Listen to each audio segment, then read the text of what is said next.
Welcome everyone to another 10X Tuesday here on the Trust Engine Mortgage Coach channel. On behalf of Dave and the whole crew over at Trust Engine, I am Todd Buxban, the founder of Win by Noon and the co-founder of the Trust Engine Productivity Mastermind Group.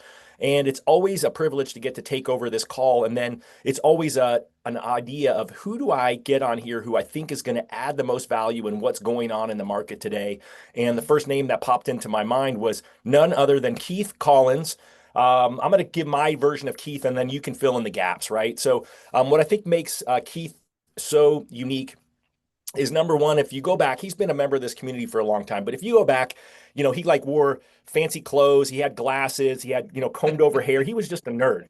He was a nerd and he just kind of was monotone on social. But he did the things. He lived out in Northern California with his family. And then he had this idea, number one, that he was going to modernize himself and take video seriously. He became more hip, grew some facial hair, got a better hairdo, stop wearing fancy clothes. And then he packed up his family, just like the Beverly Hillbillies who moved to Beverly. He actually moved to Tennessee. And he's carved out a really unique life there. And he's actually lived his life online, showing people what it's like to move. And so one of the last conversations that I had with Keith here on Mortgage Coach was about that move and how he's really done a great job in a really short period of time, 4 years-ish, even though he's only been originating for a few years at that time, not even the full time, of building a business there while still growing elsewhere. So that is my introduction of you, Keith Collins. Welcome, sir. Thanks, man. I appreciate that. I feel like that was pretty funny. I'm actually crying a little bit, so thanks, man. I don't know I what always else to feel fill bad into calling that. out, but Yeah, no, it's great. You nailed it, man. And we moved out here. We're thriving. We absolutely love it. It's been good. Business is booming. Family's super healthy. I launched a nonprofit. And if you were to say, what are a couple of things that you're most proud of or excited about right now, my nonprofit would definitely be one of them. Launched that out here, so it's great. We feel like you move across the country and you don't know what it's going to look like, but you kind of have some hopes and dreams of what it could look like. And we feel very blessed that all has come true out here, and we feel settled, and most importantly, our family's thriving out here. So it's been pretty amazing. It's cool too because you talk like, what would I do if I would have moved, and how would I start the business over? And we did it, and we've learned a lot, and it's been good. So thanks, man. Appreciate that. well, and I want to unpack today. Dave and I wrestled over, kind of what's the direction of the call, and I do believe it's planning for 2026. I've been on a lot of real estate agent Zooms, and they're talking about the agents I've been on with have been in markets that are like 60 to 90 days for a house to sell. So they literally were talking about the fact that what you're doing in October is really your Q1 next year business. But I feel like what it is that you're doing now, that's created for you. You said you're closing 10 million this month. It's not like you're doing $10 million loans. These are smaller loans, and you're having your best year since COVID. So I love that momentum. So I also think it's about, what you're doing now. And you sent me this huge long thing and I was like, holy smokes. It's got, I think 10 or 12 different points, but my belief is that if people just focused on one or two of the things consistently that you're doing that you said really isn't that exciting, that's really the difference, I think, between those who are going to close out this year strong and then thrive into 2026. Yeah, I agree, man. I mean,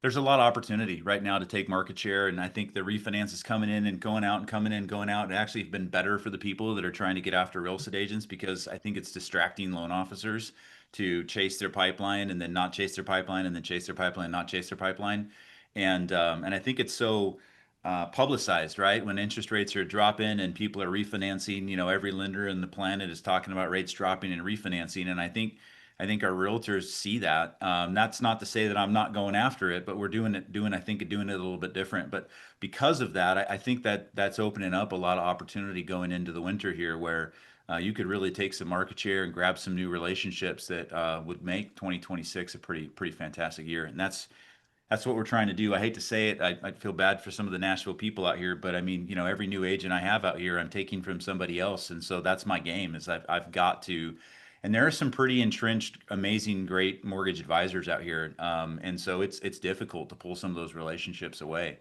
But yeah, I think those that want to have an amazing, Q1, Q2 really will lean in this year and make some stuff happen. Well, let's talk about that then. Let's talk about your Yeah. strategy around getting real estate agents. Are you one of the people who has a specific current list of people that you're nurturing, that are sending you Yeah. business, and then you've also got this ideal target list, or what does it look like for you?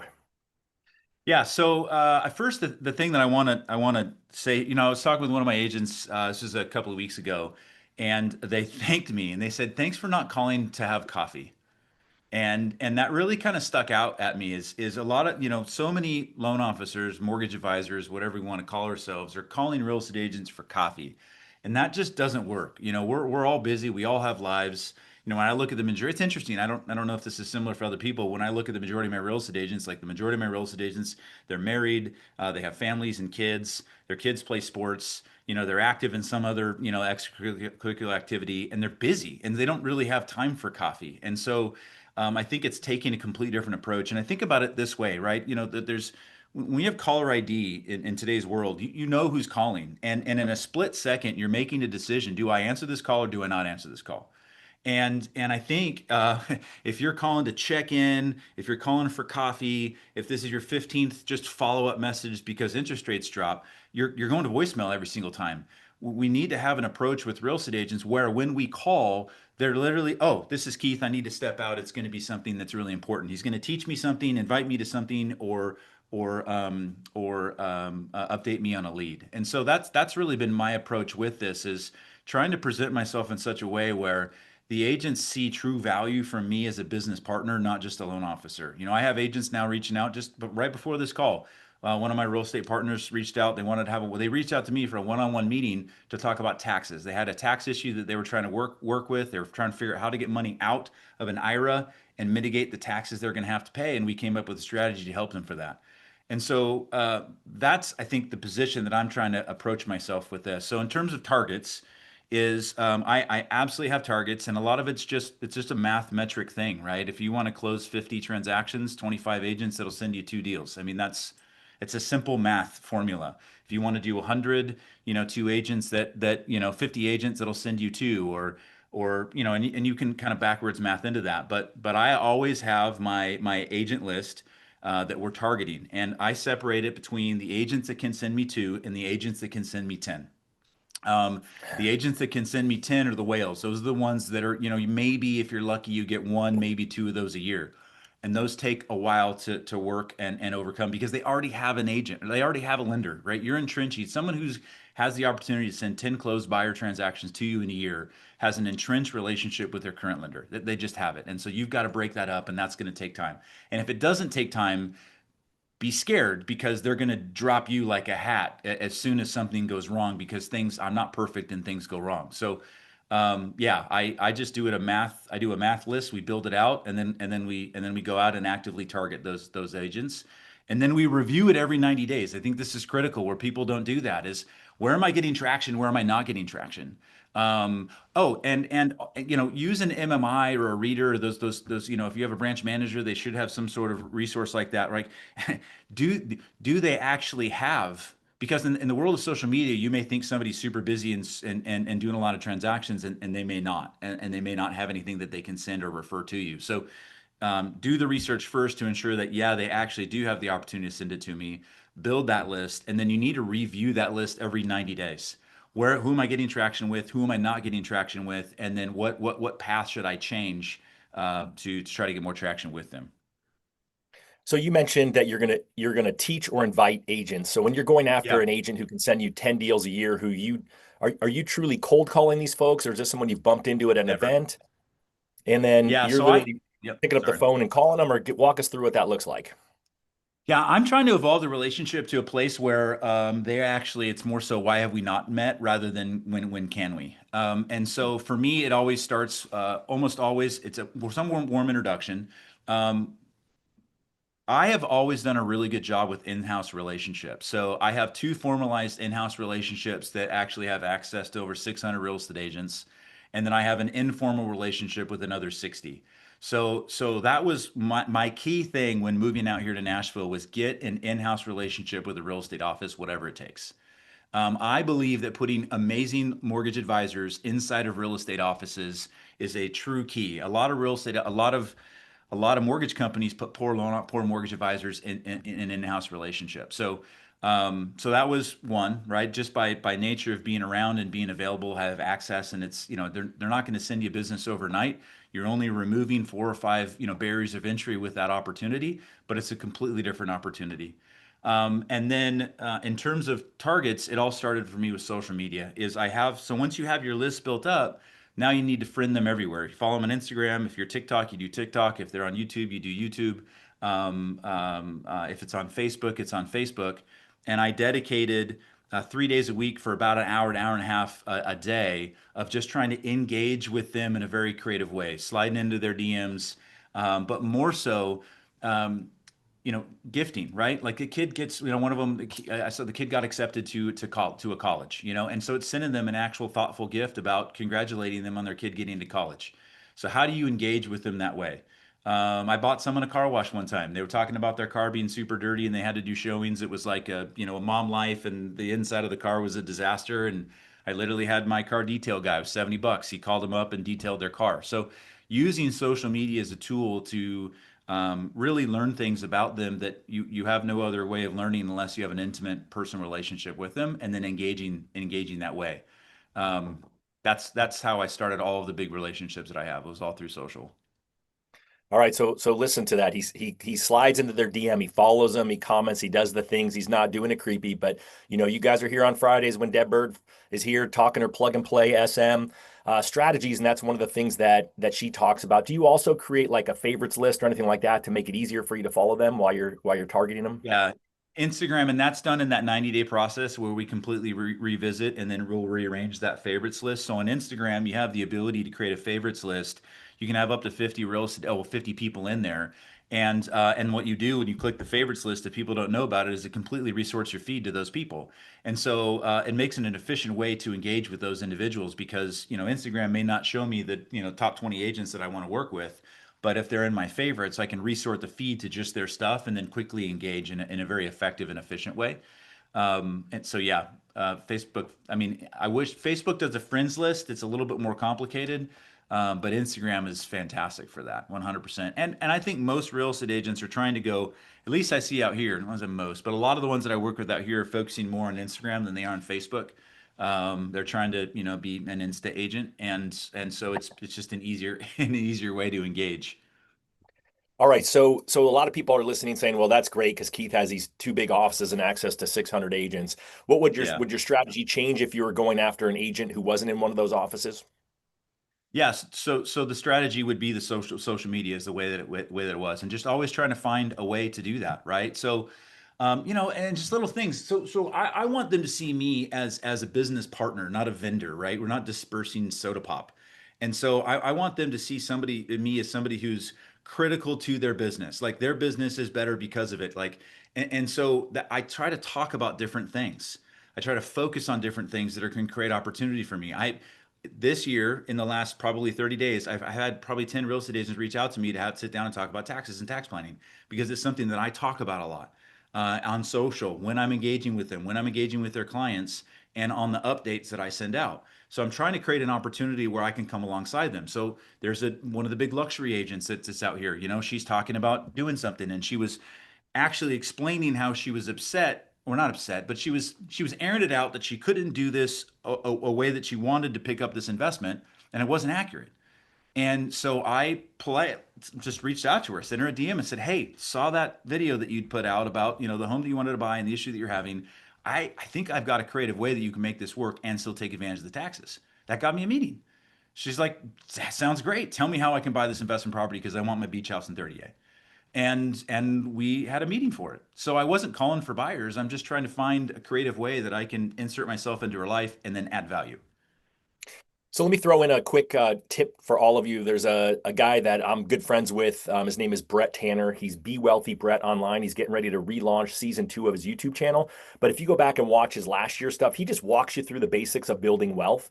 He leads a group called Be Wealthy, and he also leads KW Wealth with Keller Williams agents. And I'm privileged to be part of those groups. And there's some smart mortgage friends that you all see here on these channels that are in there as well. And he talks about high level investing. And I love that, Keith, because you do put put that out there. So, the first thing that was on Keith's list was be positive and approachable. And I think you are, right? I see you beekeeping with your family. I see your tractor. I see all the cool things that you have on your 5 acres of farm. So I know Keith and his family and kind of what they do and what he stands for. And then you talk about this tax strategy. This is something you don't have to be an investor yourself to learn about. It certainly helps if you figure out how to do it yourself and take advantage of it. But I've seen a ton of videos that you've put out there on how people are eliminating taxes with the big beautiful bill and the fact that it brought back bonus depreciation. And a lot of you are going, well, what the heck is bonus depreciation? And there's one of your errors is you're not thinking about what real estate agents need to do in order to offset the taxes they earn. Oh, and by the way, it could possibly work for you. It's a little harder for us as W-2 employees, but there's opportunities out there to actually offset your taxes, and the smartest people in our business are doing it. Then Keith is smarter than the rest of us because he's talking about it on social, and then he's got agents calling him. You heard him just say that 10 agents have called him, and most of them are calling about tax advice because he talks and knows about these things. Yeah, yes. I mean, I don't have much to add to that, but I mean, it, I try to create a game where others don't know that, there's an actual game going on, right? I think about recruiting, right? So when you're trying to recruit somebody, you're just trying to outvalue their current manager, right? So I lead a group out here. We're always trying to add new mortgage advisors, and so we do the same thing with the people I'm trying to recruit. Is how can I outvalue their current manager? How can you outvalue their current lender? And the cool thing is with social media and then programs like MMI or Reader is you can see who they're working with. And so it's so often that I'm looking at these agents and I'm following them on social, and their loan officer, like they sent 5, 6, 8 transactions to, like, is never engaging in their social media ever, not sharing anything, not commenting, can't tell if they're DMing, but there's really no engagement whatsoever. And then the opportunities. Oh, the 1%. So the other thing that we do is we do a 1% lender credit on their listings. And that's been big. So I have an assistant, and so she does that. And so anytime I'm engaging with these people or following them, I just say, hey, because they're always advertising their new listing, right? And so I'll just send a quick DM and say, hey, would a flyer that advertises a 1% lender credit maybe help you sell that home? And let's say it's a $650,000 home. I say it's roughly about a $5,000 credit, and that would come from us. And you could use it in combination with a 2-1 buy down if you wanted to, or it could just be used for a permanent rate buy down or offsetting closing costs. Every single time I've never got a no. And so there's just an in right there. It's just trying to find different ways to engage, create an opportunity, and send them that. And try to be friction free. Like I'll hear, mortgage advisors say, well, I'm not going to give it to them. They need to have a meeting with me to give it to them. I'm like, now they have to have, now a barrier's been created to see the value that you're going to try to give them to try to then get a meeting with them. Like, just give it away. Give everything away. All the information that you have, all the knowledge that you have, everything that you can possibly do, just give it away. The world will come back to you and reciprocate in a fashion. It may not be with that person, but it'll be somewhere else. So don't, like, we need, I hate friction. People hate friction. We need to create a friction-free process for our clients and a friction-free process for our agents. Don't have friction, period. People hate it. It's so funny too, because I have low friction conversations a lot. It's a word I've used because I see people all the time overthinking it, especially, some of you loan officers. I'm not going to point to anyone here who's watching this. And I always point at myself because I'm an idealist, right? I'm not a perfectionist, but I'm an idealist. I want these processes to be really as close to perfect as possible. And it's really held me back at times in my career.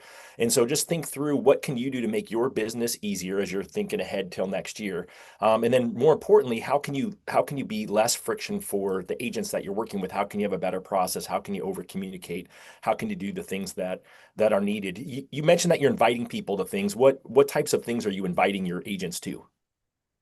Yeah, so because I have those offices, I'm often teaching 4 classes to real estate agents a month. I mean, it's very common. It's the same class all over the place, but often I'm teaching 4 classes a month. So it's always a class that I'm inviting them to on a topic, and then I'm feeding them, and then unreasonable hospitality. I'm giving away a book, like I'm doing something crazy over the top when they come, more than they expected to receive when they went there, so that the next time I say come to something, they're wowed by what we've done, whether it's gifts or bringing in a speaker they didn't know, or like literally giving everybody a book. So that I just taught this month has been last month was unreasonable hospitality, and so I did a whole class on unreasonable hospitality and how you can change your business through gifting and creating the Ritz-Carlton experience for your customers. We don't need more leads. We just need to take better care of the people who are already in our ecosystem because they will refer us and love on us. So that was unreasonable hospitality, and then this month I mean, it's October, it's business planning, and so do the one-page business plan, man. Building Champions one-page business plan. It's freaking amazing. I've taught that thing for years, and it's there. And so they may not come, but Wait, it's I'm reaching. Yep, time out. timeout. So he talked about the teaching a business planning class. It's the easiest thing. It's what I did back when I was rolling up my sleeves and in the game. And here's your opportunities, right? Your opportunities number one is a title company. Title companies have agents, and those agents aren't agents you work with. And so call your favorite title rep and ask her or him, hey, is there an opportunity for us to do a lunch and learn together where I teach business planning? Super easy, right? And they're going to probably say yes because they're looking to, guess what, meet the agents that you work with that you're going to invite. So it's super easy. It's not difficult to teach. I'm going to throw in here, I'm not going to put anything on it, but you can go here, businesswinbynoon.com/business planning tool. You got to put in your name. Sorry, it's an old thing. I wouldn't have done it. I would just make it a free download now. But afterwards, it's going to send you an email. The email is going to go to your spam and it's going to give you a link to download the tool. But it's my class on how to teach it. It's all the videos. You get access to my online video so you can teach the class yourself, right? So it's super easy. Just rip off what I'm doing. You can teach the class in an hour to 90 minutes. And then the weird part is afterwards you can call everybody and say, hey, do you have time to get together? I'd love to review your business plan with you. And then about 70% of the people will say yes, 30% will say no. You can use what Keith said. You can go to MMI or one of those things and you can look at their production and decide who you want to go after so that you don't Right. spend time with the 20% who, haven't done any transactions. But this is really important for you to do for yourself first, right? We're talking about strategy. I will be teaching a business planning class in the first or between now and Thanksgiving with Jeremy Forcier. It's not going to be on the Mortgage Coach channel. We're going to be doing it through Rise Co, his new coaching offering that he's offering. If you go to Rise Co with a Z, I'll put this in here too, but maybe Paul can make it better. It's riseco.com. There's a button you can click, and then you can go there and just say you're interested in the community, and then we'll invite you to that conversation. But we're going to walk through Jeremy's business planning process as well. And the goal of that is first and foremost for you to business plan better into 2026, but then also to have something that you can turn around and teach to your agents. That's going to be part of the focus is when we do that call. Just go to risewithazco.com. And we'll be doing that call. It'll be Jeremy, but me kind of poking him like I'm poking Keith and asking questions through there. So that should be a lot of fun. But I think that's such an easy layup for a class right now. But you can't teach it if you're not doing it yourself. So you got to do your own business plan. Correct. Absolutely. And make it very interesting. So with the business plan, make it really simple. And so what we do is my assistant will come in. We will talk about goal planning a little bit like that. And then I actually walk them through it. So they will, like people do a business planning class, but those people they shouldn't leave without their business plan complete. So that's the key with it is it needs to be a simple business plan the agents will create. They all complete it, and then my assistant will go around and get a copy of it, like take a picture and get a copy of it, and then we will completely redo it so it's clean, perfect, beautiful, sent over to them. But then I have their business plan for 2025 or 2026, sorry. So I have their business plan for 2026. So now when I'm calling them to, on my agent day and trying to reach out to them, I'm not saying, "Hey man, you got a lead? What's going on? How are you doing? Do you want coffee?" I'm like, "Hey, so, I'm looking at your business plan here and you said you wanted to do this, this and this. How you doing on it? What can I Yeah, I help think with?" that's so smart because that was sort of what I did. So my follow up after those classes was the agents who were the 10, I don't know that I had any 10-a-year agents, but let's call them the agents who were like Sure. 4 to 6 a year. I was checking them with them, some of them weekly, some of them biweekly. I asked them what's the cadence they want me to check in. But I was typically getting together with them for lunch or coffee once a month. And then everybody else, I was checking in with them once a month. And then I was typically getting together with them, might have been on the phone back then, but typically in person for coffee once a quarter to help them. Those are the people that maybe were going to give me 1 or 2 deals a year. And so I think it's such a good opportunity because, as Keith said, it gives you an easy reason to follow up because they've told you what their plan is. And then you can also help them course correct, right? If they're like, hey, I'm getting a new CRM, that's going to be like the rabbit hole that you've been down as a loan officer. And that that's one of those things that you can help them through.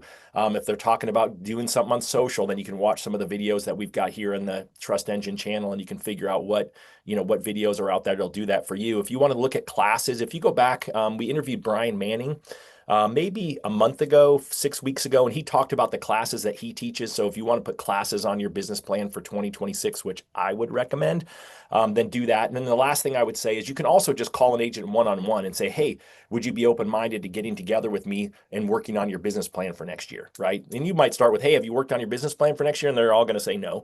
You can say, hey, are you open-minded to working on it? And they're going to say, yeah, I am. And I say, well, how about if we get together and do it? I'd love to work on mine and work on yours at the same time. And you can get people to do it because Keith said you got to get them to do it together, do it at that time, or they might not get it done either.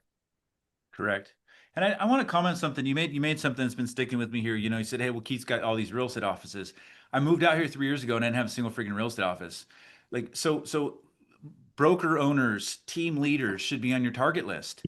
That and if you have some great trainings, they want trainings, right? That they're trying to create culture. The problem with the real estate office today is agents are not coming in. They don't come in anymore.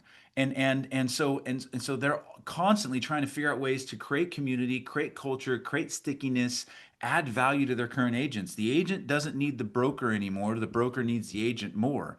And so if you can be the partner that comes alongside them in that process and helps them add value, create culture and community within their office, they're going to bring you in. So you should be targeting real estate agents, financial advisors, and CPAs, but you should also be targeting broker owners. You should be targeting team leads. Even if they have an in-house relationship already, go be a second and go just kick the crap out of the primary person. If there's an opportunity in there, get into it. I think it's 1 to 75 agents is ideal. So one mortgage advisor per 75 realtors, you're going to get a ton of business from it. But you've got to be consistent in those offices. So if you're not targeting offices or team leads, like add that to the list because it's easy. It's great. And once you get in, you have just a dedicated community that you can be part of the team. Yeah, I love that. So I did throw in there, someone asked about which business plan you're using. You just go to Building Champions website. They've got a great tool. They'll teach you how to use it. And that's the one that Keith is using. And then I also threw in the link up above, winbynoon.com/business planning tool. Once you get the link to that, it'll walk you through a video course on how to teach it yourself. Mine is kind of a little bit of an expanded version because it's got like designing your ideal week, but it's a pretty similar concept, just more than one page, but easy enough to teach in a 1 hour to 90-minute class. The reason I said 90 minutes because that gives them more time to work on each of their things while you're there so that you don't feel like you're rushing it. Right. Yep, Yeah, I do absolutely. like that you clarified that you moved there without those real estate office relationships. And I do think I would challenge all of you whose mindset is, oh, well, Keith is Keith and he can get those relationships. I can't. You're one relationship away from the meeting with the person who can actually give you access to the office because Keith kind of already nailed it, that they typically put mediocre 8 loan officers in there. My team went through a period of time where we would do that, and they were like, well, we already have XYZ mortgage. And I would say, well, does anyone use them? And they would say, no, they were just collecting a check. And I'd say, well, what if you actually let us come in? We're happy to take the office next door. We're happy to be a competing team. And that got us in a lot of doors where they told us they were closed, but we were open-minded to that opportunity to compete and differentiate. And we did it by saying we would teach. They all want people. They're tired of teaching classes because guess what? When the person who leads the real estate office teaches business planning, nobody wants to go. But when Keith Collins teaches business planning, guess what? They all want to hear Keith. It's kind of like your kids. Your kids don't want to hear what you have to say, but guess what? They'll listen to somebody else's parent. Pay to bring in a speaker if you can't do it either. Like just fake it till you make it, but get in there and find the opportunity. Someone Yeah, can you could help you out you party could that. You team can up. pay people Yeah, to I mean, bring if them in. Yeah, team up with others. Bring financial advisor. Bring in an appraiser. I mean, that's one of my most attended classes. Is I bring in 2 local appraisers and we talk about changes, what's going on, where they see appraisal agents making mistakes, and then the agents just get to pepper them with questions. That's a simple one. You don't have to be the talent there. You're literally just facilitating the conversation. Another one is, taking the, 3 or 4 of the top agents in the office and just do a panel. Bring in lunch, make it nice, give away books, do some things, and create a panel with the top agents. And then you be the person that's moderating the class, and that provides a value. And you don't even have to be the draw. The other agents can be the draw. There's so many creative ways to teach classes in real estate offices. Well, and then think about it too. You're like, well, wait, I don't want to buy everybody lunch. But, again, if the real estate office has a title company, then ask if the title company can sponsor it. Again, always have to watch those relationships, but you absolutely have that opportunity. You can do it in your own office, and invite people to it, because it's not just the fact that you are getting to attend. Yes, that's ideal, but you also just want to be able to tell people about it. And they're like, oh, so sorry, Todd, I'm not available next Tuesday. Um, Yeah. I'm busy, right? I have a home inspection that day. They all have a magic home inspection. But then you've got the opportunity to follow up with them afterwards and say, hey, real quick, do you have a few minutes? I'd love to walk through the top takeaways from what that class from last week. And so you have opportunities to still follow up even for the people who say no. Yeah. Agreed. Um, All right. So where do you want to go yeah. next, Keith? Um, I mean, so this is a small one, but it's something that actually, I mean, there's a guy here in town. He closes like 50, 60 buyer transactions a year. It's crazy. He's got like 1 million followers on YouTube. And I just threw him in my drip campaign. So I have an email that I send out every Friday. It's a 2-minute read. I use ChatGPT in a way where I created a GPT. I told him what I wanted it to do, what my overall theme and message was that I wanted to express, some of the things I wanted them to search out. Like they'll actually, it almost creates like a mini assistant for that job in ChatGPT. And then, as you're listening to Barry or MBS Highway or Housing Wire, or you see an article, I just copy and paste that in there and I say, save this information for Friday's update. And that's been and then on Friday, I just say create my 2-minute update for realtors. Speak to a 3-year-old, make it light and fun, and that's there, right? And then I always highlight. So there's 3 components of that thing. So one, what's going on in the market? What do they need to know about?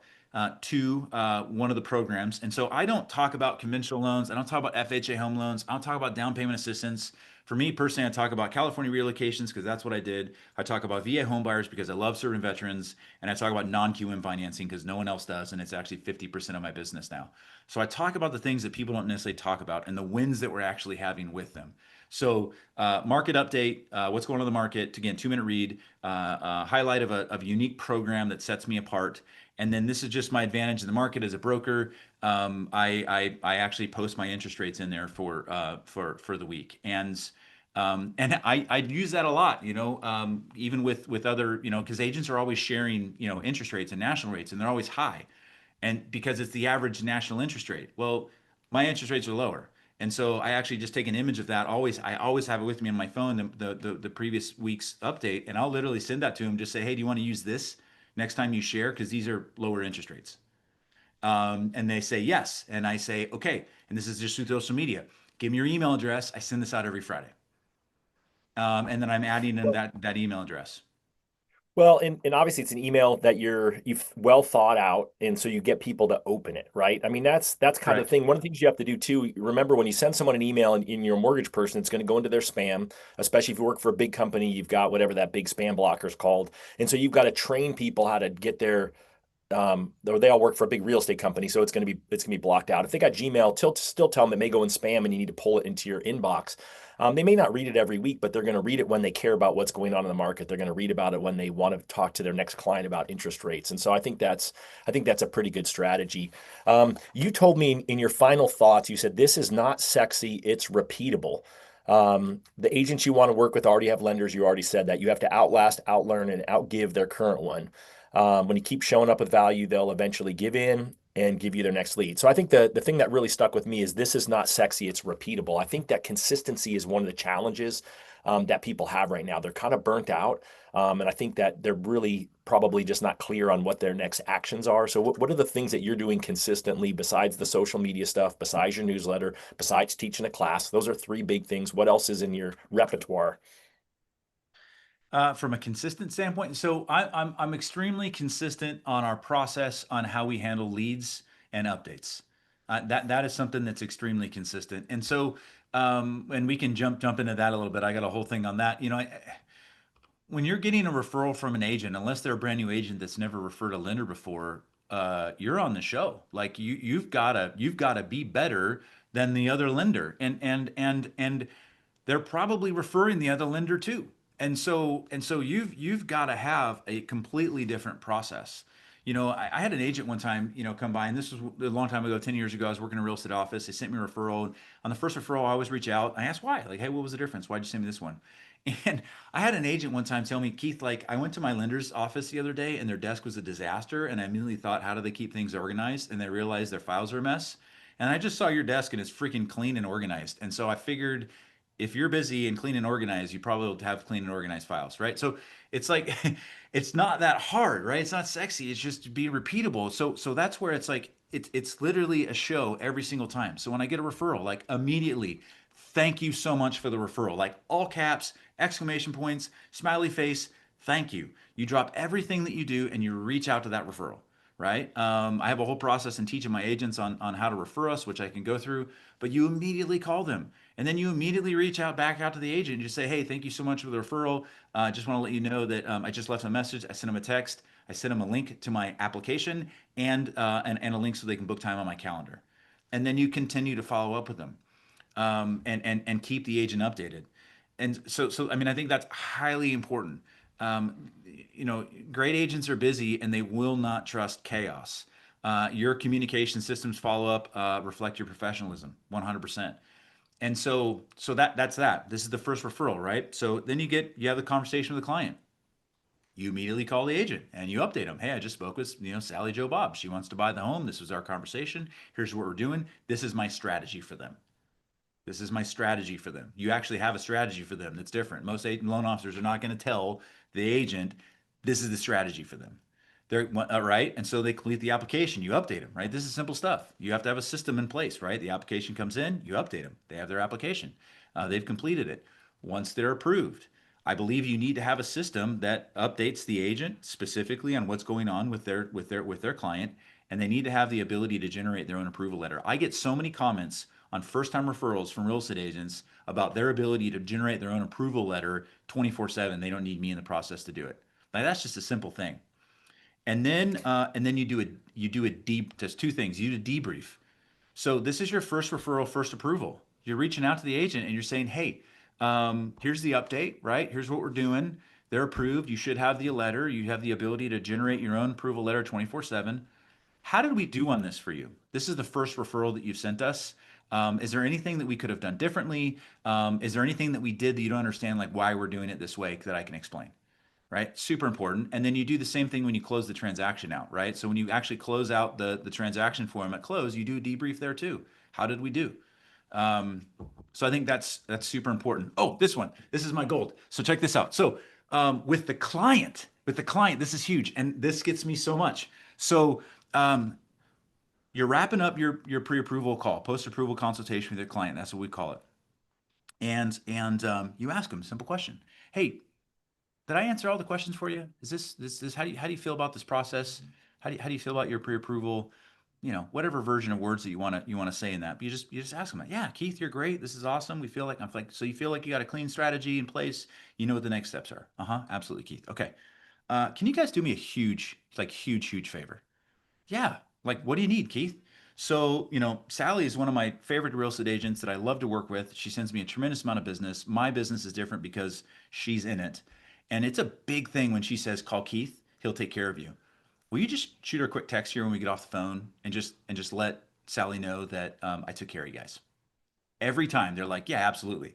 And so I do that every time on the post-approval consultation, and it reinforces every time the relationship with the real estate agent that they did a good job by referring them over to me. But when you're new, when this is the first, second, or third referral, they're probably referring that client to their current and existing lender, and their current and existing lender may be better than you, but their current and existing lender is not asking the client to do the same thing. So every time they send a referral to you, the agent's impression is that you're better because the client texts the agent and says Keith was awesome, not lender ABC was awesome. So that is huge for me. And I'll usually get some sort of feedback from the agent, especially when the relationship is new, that hey, dude, they reached out and said you were awesome. So whatever you did, they like you. Thank you. So this is what makes Keith an uncommon LO. I do want to make sure if you guys haven't seen the new Instagram and TikTok channel that Trust Engine has rolled out that Dave is curating. It's all short videos of loan officers like Keith who are succeeding in this market, and they're short videos clipped from interviews like this of exactly what's working in this market. And so there's a couple things that really stood out to me there. One is I think that people heard you say self-generate pre-approval letters. My team has used something called an establish with an N. It's the word establish with an N on it. What's the program that you're using for that? FlowFi. We use FlowFi. Okay, so Arrive. FlowFi's Yeah. got it. Mhm. There's a couple Yeah. A others lot out of. there. So Yep. think about that, right? So instead of you getting a call on Saturday at 6:30 when you're trying to walk in the movies with your family saying, "Hey, can you send me over a pre-qual letter for 684,500, 685,000, and then $687,250?" They just go in and they can print one out. So think about the ease. We talked about friction. He's investing some money into low friction. I think we pay $49.99 a month for and establish, and it's great. People hate it the first time, but it's an opportunity for us in that first conversation because they don't want anything different. They want it to be easy for them, but I say, hey, actually, this is easier for you because it gives you the ability to not have to worry about having the letter that's exactly right when you need it. So I had to Right. retrain how I sell it to them versus them thinking, oh, this is a pain in the ass because they got to log in and set up an account and do all of those things. So that's number one. And then number two, think about it. Keith has a way he phrases things. He called it his post approval conversation. What'd you call Consultation. it? Post approval consultation. Right. So name things, right? Some people call them your Yes. pre-purchase consultation. Everyone's got a name for these things, but Discovery one call. thing that the one thing that stuck out to me at Sales Mastery was the people who are crushing it are the ones who are doing what Keith said. They've got a lead follow-up process. They said they made a conscious decision that, you know what, in 2025, I'm not going to get more leads necessarily, but guess what? I can increase my conversion rate on the leads that I have. And that's called having a system. And then the weird part about it is when you've got a system, right? And you can say to a real estate agent, "Oh, I know you already have a lender. What's their written follow-up on your leads? What's their written follow-up system?" They're like, "What?" Nobody has one. But if you're like, "Well, here's what my written follow-up system looks like," and you can show them that you've got a written system that you actually follow, you have to do that. That's going to differentiate you as well. So that would be one of the other things that I would be putting on my 2026 business plan. What's your conversion rate with your current referral partner? Right? That's the other one too. So if you have a follow-up system, you can track your conversion rate. So that's something I use a lot. Like, what is the current conversion rate with your current referral partner? Right? We are the number one opportunity. Like, literally, an agent goes to an open house on a weekend and puts out signs for freaking 4 hours in the sun and meets people. Like, they don't like doing it, but they're out there. They generate this lead, and then they have this, and then they literally like hand it over to you, and they say, "Hey, Keith, will you help me convert this so that I can like pay my mortgage this month?" And then we don't have a system to convert that. So the majority of loan officers don't have a system to convert that, nor do they know their conversion rate. So what I tell agents is, we're your number one conversion partner. I am your conversion partner. We convert leads to applications 70+% of the time. So you send me a lead, I'm going to get an app. What is the current conversion rate with your current lender? They're not going to know. And if they were to call their lender, and I encourage them, call your lender and ask them what the conversion rate is. They're going to have to get back to them. I know what it is. So, you don't need more leads. You just need to send them to Keith, because we'll convert them for you. So this is a know your numbers conversation, right? And you got to review them, right? Keith already said that he reviews every 90 days who are the agencies going after. And one of the things that I find is oftentimes we're really good at writing a plan for next year or next quarter, whatever that looks like. However, what happens is we actually forget to review it and see how we're doing. Are we on track, right? It's easier to course correct in January, February, March than it is to course correct as we're going into November to try to hit your goals at the end of the year. It's kind of one of these little things where this little tool I'll show you. Here's yesterday's, right? Win by noon, right? I track all the people I talk to, right? I still talk to 10 realtors a day. I talked to, I didn't total it up. I normally total it up, but I was so jazzed to get on this call with Keith. But it looks to me like I talked to 7, 10, 14 real estate agents yesterday that I had Awesome. conversations with either over the phone or on Zoom. And so, think about that. Are you tracking your stuff? It's Win by Noon's like your little mini business planning tool where you can track all of these things. When you get a quarterly subscription, you just type in trial 25, you get a free copy of it so you can try it out and see if you actually like it before you have to actually pay for it. That's my personal sales pitch of the day for Win by Noon. We've already pitched on a bunch of stuff, but that's okay. But ultimately, it just gives you this opportunity to make sure that you're tracking your stuff, and then you actually go back and look at it because it doesn't really help if you don't know this. You can't BS your way through this. You actually have to have it. Justin Padron said that his lead to close ratio used to be in the high teens, and now it's 35%. So he's kind of doubled that with the same number of leads, and he's having his best year ever. But he tracks the numbers, and so you got to know where you're at, where you stand. And then you can compare yourself to other people, maybe. I'm not going to compare my leads if I'm getting leads from a team that's sending me online leads that they got, off of whatever, Google or Facebook, to someone else who may work with a team that's, teeing up leads and handing them to them on a silver platter. So you got to just try to be better than you were last month, this month, better next month than you were this month. Yeah, but if you have a system to track that, you should be able to separate that out, and you should be able to say, "Hey, look, like, my Zillow leads, out of my cold leads, here's my conversion rate. Out of my warm leads, here's my conversion rate." So if you actually have a system to do that, and these systems don't, I mean, like we use Pipedrive. Pipedrive's like $50 a month. I mean, it's a great system for that. Well, I And use an Excel so spreadsheet, guy, by the way, guys. I use an Excel spreadsheet for my team. I there you pull the go. data out and I look at it that way. So you don't even have to spend money on that, but I can tell the for my team, I can go back and I can compare by loan officer their overall conversion rates. I can compare by agent. If the agent's on a team, by team, I can coach the team leader that, hey, you know what, of your 5 agents, here's who's doing a better job of converting leads with our team. And so you have an opportunity. You just have to spend, whatever that amount of time is, whether it's an hour or 2 hours, once a month, having it up. But it goes back to the thing of Keith is organized and has a system for this. Here's something that you made me think about a little bit here when you talk about teams and working with teams and added value. So you also have to be aware to when to pull off the gas. So I love to hunt. Like I'm a great hunter. And so sometimes uh, we have to manage the onboarding process, and we've got to get these agents completely through the onboarding process, because you could have an amazing realtor in there and you're doing a really good job, but then your attention goes away because you're continuing to hunt, and you're missing closing out that relationship, and it's just a couple more phone calls, it's a couple more emails, it's taking a little bit better care of a lead, whatever it is, it's a little more personal time and attention, forgetting something in the initial meeting that you said that you were going to follow them up with them. So managing too how the inflow of business, like we all want more, we all want more, we all want more, we all make more money, I get it, but you also have to be very mindful of how much is coming in, and when to pull off the gas. I've there's been months where we're like, I'm not teaching a class this month. We brought in way too much last month. I need to pull off the gas, and we just need to recoup this month to, one, recharge my batteries, but also to make sure that, like, I had so much opportunity here. Like, why don't we just close that opportunity out and make that opportunity greater versus go chase down more opportunity and then potentially lose both. So it is that mindfulness and awareness is important. And I do that. I call it First Fridays. So the first Friday of every month, I block off from breakfast to lunch. I don't answer phone calls. I don't look at emails. I just look at the business. I go through the closings from the previous month, make sure that, we're requesting the reviews from clients.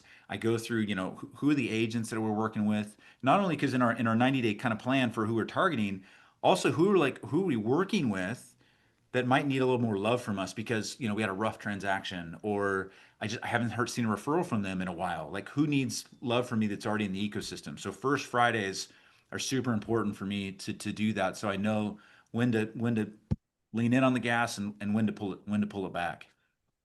That's really weird. It sounds like you win by noon on the first Friday. There it is, man. My Well, and I goal, would my big goal is Fridays off, and right now I can get out about noon, and so, but my big goal is Fridays off. Well, so a couple things. So let's just sort of let me make sure I point out some things, right? So Keith has systems in place. He's got a system for going after agents where he actually identifies his agents quarterly and then reviews how it's going, right? He's got a system for lead follow-up for himself, and then he also teaches his agents a system to better refer him. Right. Then he also has a system for reviewing his numbers where he schedules time every first Friday. Oh, and guess what? By the way, he just said he doesn't like to work on Fridays. How many of you would like to work 4.5 days a week? And so it's this whole idea. If you're really laser focused, if you've got a plan and you know what to do and you do it consistently, then it all gets done. And then guess what? Then you can check out. And I'm guessing on a Friday afternoon, if someone calls you, you're going to answer the phone, but you're not proactively Yeah. working on Friday because I'm sorry, you're not proactively working on Fridays. You're just reacting because you've already done proactive stuff through the week to get people set up for the weekend so that you can actually do what you want to do and spend time with your family. Agreed. Yeah. And you got to build to it, right? It doesn't, I've been doing this for 20 years, right? We've had different ups and downs and flows and stuff. And so we're building it back a different way. I didn't want to build it like I built it for the COVID days. I want to do it a little bit different. And that might mean doing a little less volume, which is totally fine. But I've got the team involved. And so the team knows what I want to do and they know when I'm unavailable. I mean, and it's letting people know, like agents, when you're working with good real estate agents, they're good people, right? I got an agent that'll send me a text because Wednesday night's date night and they know it. So when you let them know what's going on in your life and your priorities important, like they're not going to not send you a referral. They're going to respect it. And if they don't, like it's probably not the best person to work with. But and honestly, their clients probably suck too because it's really interesting, right? You get agents that refer you business and they're always a mess, and then their clients are a mess. Doesn't work. But I'll get a text from an agent saying, "Hey, I know it's date night. Get back to me tomorrow." Right? So that when you bring them into your life and your ecosystem and you set expectations and you have systems in place and you tell them that they do these things, they will respect it as long as all the other time you do a good job. And your systems will help you do that. Yeah, it's a values match, right? You're getting agents. You just said it. Crazy attracts crazy. And so therefore, if you actually lay out who you are, because Keith is, hey, this is who I am on social media, that's actually who he is in real life. And so agents are attracted to that who are similar to him. And then you've got to have a good filter for the ones who are pretending, but you can learn pretty quick, right? What's their client management like, right? Are they coaching their clients the way that you want them to coach their clients? Are they staying in their lane and saying, no, that's a great question for Keith?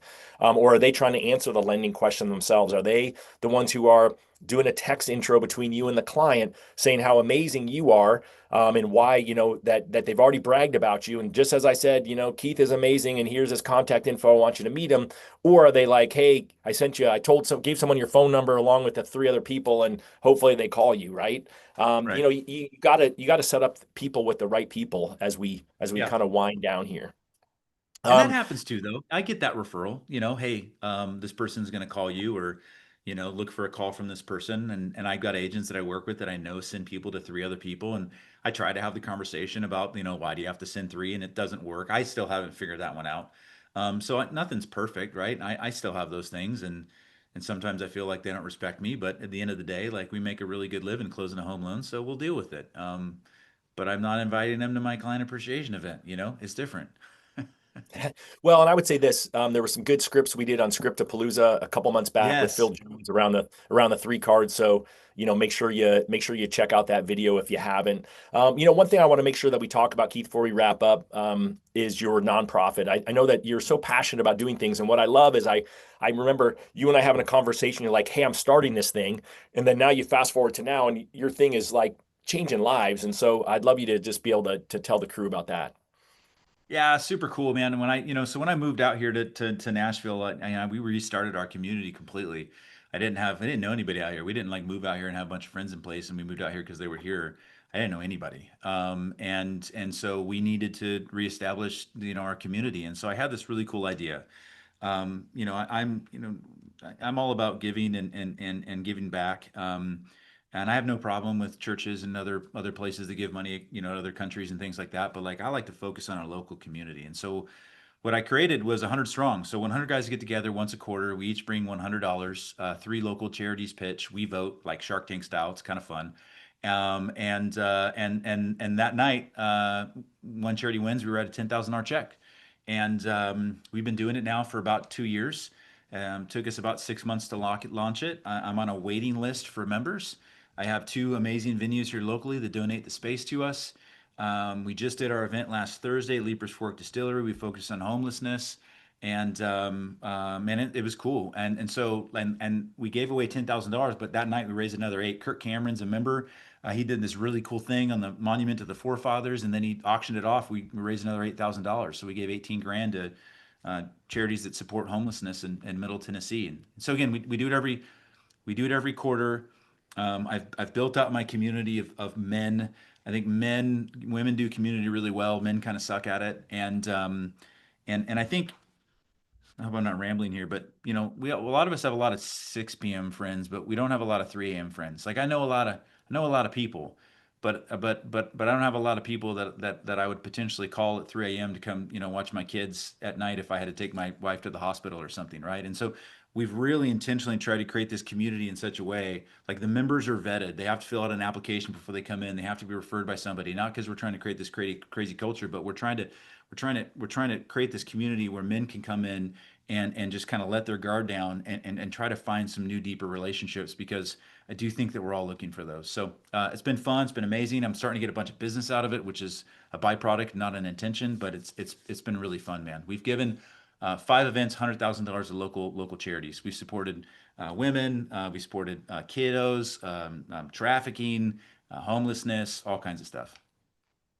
Well, and I wanted you to talk about it because I think it's number one, it's something that's a super cool idea that I feel like other people could replicate it in their communities, right? I don't think it's I don't think if you're passionate about something, I don't think the time commitment and the energy commitment is a waste. Number one, because again, we all need community. So think about what would that look like to you? What would you want to build so that you felt like you could call someone at 3 a.m. to watch your kids? Number two is you're making a difference locally, which I love. And you guys are picking topics that you're super passionate about. And then what I always believe is that you will get business out of this. One of the real estate agent masterminds that I was on last week, the one lady said she's having her best year ever, and it's because of her gardening club. That she said her gardening was her one-on-one So peaceful time good. with herself, and she invited people to it. And she said once people asked me to come to it, I wasn't expecting to get business from it, but I did. So I had no doubt if you hadn't said, "Hey, I'm getting business from it," I would have asked you, "Are you getting business from it?" But people want to do business with people that they know and like and have the same beliefs and feelings and support the same things that they support. So I just think it's super cool. You don't have to start your own. You can also go find one to be part of, and guess what? The same thing will happen. Yeah, agreed. And I've also, yeah, I mean, probably my top 10 male real estate agents are in it too, so it's that's another great way for us to kind of hang out and create connection and community. So it's been great, man. I'm excited about it. It continues I to love grow. it. I love it. Any last minute thing that you wanted to make sure we mentioned and that we didn't mention, or do you want me just to give it the Todd Bookspan win by noon close, as Dave would call it? And I think, um, I truly, everybody says it, and I feel like it's kind of cheesy or whatever, but truly the opportunity to take market share is right now going into this fourth quarter here. And so I would really, I like to, it's outwork everyone in the off season.